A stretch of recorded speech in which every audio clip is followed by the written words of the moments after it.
Dan ya, bukan Pak Prabowo. Presiden tuh ada Pak Prabowo, Pak Jokowi, ada Pak SBY dan sebelumnya.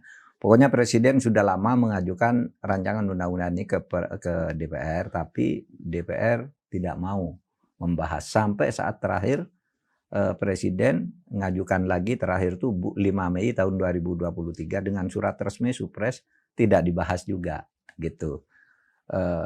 Ya, kalau ditanya kenapa ya DPR-nya enggak mau. Kenapa? Itu memang agak menakutkan. Perampasan aset itu kecenderungannya bisa ditafsirkan akan memiskinkan koruptor. Karena di Undang-Undang Perampasan Aset itu orang bisa dirampas asetnya melalui proses perdata. Meskipun itu tindak pidana. Kalau tindak pidana kan aset bisa dirampas, dimiliki oleh negara, kalau pidananya sudah final. Jadi perlu belasan tahun mungkin sampai kasasi ya, atau perlu 3 tahun sampai kasasi.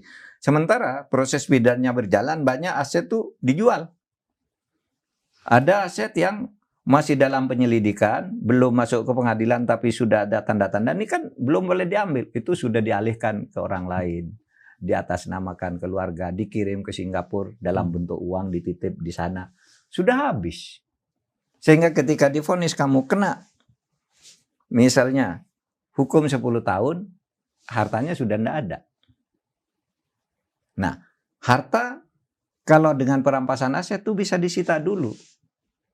Nanti kalau ternyata tidak terbukti, ini bisa dihitung lagi, dikembalikan. Jadi ada yang menyesatkan kalau harta perampasan aset itu harta diambil meskipun tidak bersalah. Enggak, diambil dulu karena misalnya ada sebuah harta tindak pidana korupsi. Ini.